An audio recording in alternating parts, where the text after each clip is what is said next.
नागपुर गांव में आदेश नाम का एक लकड़हारा था जो जंगल से लकड़ियां लाकर गांव में बेचा करता था, लेकिन इससे उसे बहुत कम पैसे मिलते थे। वो अपनी बूढ़ी माँ के साथ रहता था। आदेश 15 साल का था जब उसके पिता चल बसे। तब से उसकी माँ ने ही लोगों के घरों में काम करके उसका पालन पोषण किया। ऐसे ही समय बीता। अब आदेश 24 साल का जवान हो गया। उसकी माँ गायत्री को अब उसकी शादी की चिंता सताने लगी। आदेश बेटा, अब तेरी शादी की उम्र हो गई है, अब कोई अच्छी सी लड़की देखकर ब्याह कर ले ताकि ये बुढ़िया भी 4 दिन सुख के देख सके। कब तक अपने हाथ की बनी रोटियां ही खाती रहूंगी। अम्मा तो जानती है ना, मेरी इतनी कमाई नहीं है। बड़ी मुश्किल से तो तेरा और अपना पेट भर पाता हूँ, फिर क्यों ब्याह करके किसी और की जिंदगी भी बर्बाद करूँ। चुप कर, तू कुछ भी बोलता है और सब अपने भाग्य को लिखा कर लेकर आते हैं। और कल को मैं मर गई तो तुझे रोटियां बनाकर खिलाने वाली भी तो कोई होनी चाहिए ना। देखो अम्मा, अगर फिर कभी तुमने मरने की बात की ना तो फिर मैं तुझसे कभी बात नहीं करूंगा। इतना ही प्यार करता है अपनी माँ से तो मेरी बात मान क्यों नहीं लेता? अपनी माँ के बार बार कहने पर आदेश उसे मना नहीं कर पाता। फिर गायत्री एक अच्छी सी लड़की देखकर उसकी शादी करवा देती है। गरिमा ब्याह कर अपने ससुराल आ जाती है।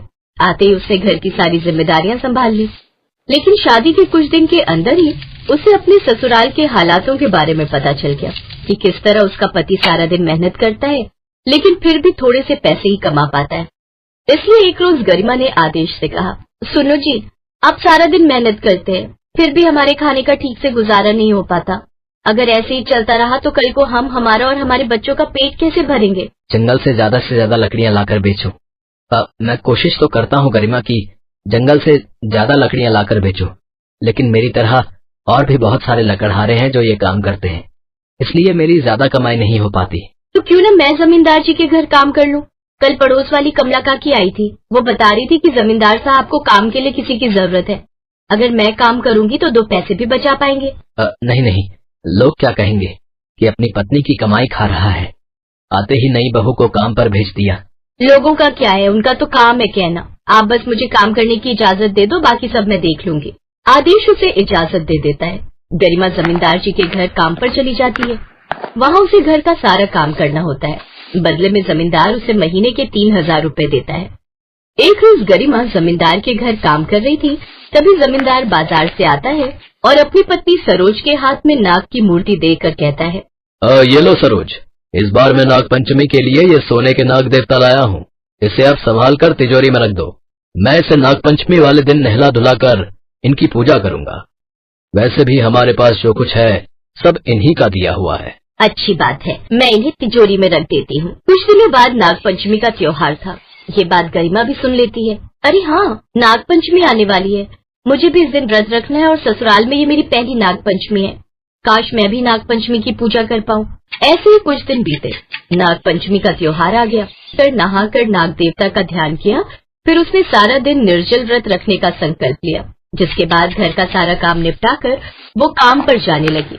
तभी उसकी सास ने उसे टोकते हुए कहा, बहू, आज तो तेरा नाग पंचमी का व्रत है, फिर आज तुझे काम पर जाने की क्या जरूरत है? आज रहने दे। नहीं माँ जी, आज जमींदार जी के यहाँ पूजा पाठ है, बड़े बड़े लोग आ रहे पूजा में, तो मुझे आज काम करवाने के लिए जाना ही होगा। ये कहकर वो काम पर चली गई और कामकाज करने लगी। जमींदार के यहाँ पूजा का प्रोग्राम देखकर गरिमा बहुत खुश थी। उसका भी बड़ा मन था नाग देवता की पूजा भक्ति करने का। उसने अपनी मालकिन सरोज से कहा, मालकिन, मेरा भी बड़ा मन है नाग देवता की पूजा करने का, क्या मैं उनकी कथा सुन लूं और पूजा कर लूं? तू गरीब नई बहू मेरे अमीर मेहमानों के साथ पूजा करेगी? तूने ऐसा सोचा भी कैसे? तुम काम पर लग जाओ। सरोज के गुस्से से गरिमा डर गई, रसोई में काम करने चली गई। पंडित जी ने सबको कथा सुनाई और पूजा करवाई। कुछ देर बाद सारे मेहमान पूजा करके और खाना खाकर चले गए। फिर जमींदार ने कहा, अरे सरोज, अब पूजा स्थान से सोने के नाग देवता को उठा लाओ, उन्हें तिजोरी में रख देता हूँ। जी अभी लाई। सरोज जब वो नाग देवता उठाने के लिए जाती है तो वो वहाँ नहीं थे। ये देख वो जोर जोर से चिल्लाने लगती है। उसकी आवाज सुनकर जमींदार भी वहाँ आ जाता है। ये देखो जी, नाग देवता चोरी हो गए, किसी ने हमारे सोने के नाग देवता चुरा लिए। क्या? लेकिन अभी तो वो यही थे, फिर किसने चुराए? उस गायत्री की नई बहू गरिमा, यानी कि हमारी नौकरानी ने। गरिमा, ओ गरिमा, जल्दी से यहाँ। जी मालकिन, आपने मुझे बुलाया? बड़ी भोली बनती है, जैसे कि तुझे कुछ पता ही नहीं है। क्या पता नहीं है मालकिन? यही कि तूने ही हमारे सोने के नाग देवता की चोरी की है। नहीं मालकिन, मैंने कोई चोरी नहीं की। चल अब निकल जा हमारे घर से। वो तो तू गायत्री की बहू है इसलिए कुछ नहीं कह रही, नहीं तो धक्के मारकर तुझे निकालती। नहीं नहीं मालकिन, मुझे काम से मत निकालो। लेकिन सरोज उसकी एक नहीं सुनती और उसे काम से निकाल देती है। बेचारी गरिमा रोते हुए घर आ जाती है और सारी बात आदेश और गायत्री को बताती है।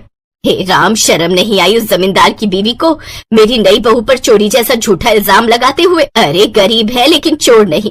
फिर गरिमा आंखें बंद करके नाग देवता का ध्यान करती है। तभी नाग देवता उसे दिखाई देते हैं। गरिमा, तुम चिंता मत करो, जल्द ही तुम्हारे और तुम्हारे परिवार के सारे कष्ट दूर हो जाएंगे। तुम आज ही मेरी मिट्टी की मूर्ति बनाकर उसकी पूजा करना, फिर तुम्हारे सारे कष्ट अपने आप दूर हो जाएंगे। फिर ये बात गरिमा ने आदेश को बताई। आदेश और गरिमा ने जल्दी से मिट्टी के नाग देवता बनाए और उन्हें धूप में सूखने रख दिया। लेकिन कुछ देर बाद ही आसमान में काले बादल छा गए और तेज बारिश होने लगी और वो मिट्टी के नाग देवता पानी में बह गए। हे नाग देवता, ये क्या हो गया? आपने ही तो कहा था मुझे आपकी मूर्ति बनाकर पूजा करने के लिए, और अब लेकिन मैं भी इस नाग पंचमी में आपकी पूजा करके रहूंगी। ये कहकर गरिमा ने कुछ फूल और फल हाथ में लिए। लेकिन धीरे धीरे नदियों का जलस्तर बढ़ गया और उस गांव में बाढ़ आ गई। उस बाढ़ में सभी लोग बहने लगे। आदेश ने गायत्री और गरिमा का हाथ पकड़ रखा था। वो पानी में थे कि तभी उनके सामने पानी में तैरते हुए नाग देवता आ गए, जिनके सर पर ताज चमक रहा था। गरिमा ने एक हाथ में जो फल फूल ले रखे थे वो उसने नाग देवता को चढ़ाए और फिर हाथ जोड़कर बोली, हे नाग देवता, आपका बहुत बहुत धन्यवाद। आपने मुझे खुद आकर दर्शन दिए। मेरा तो जीवन ही सफल हो गया। अब मेरी सारी दुविधा दूर हो गई।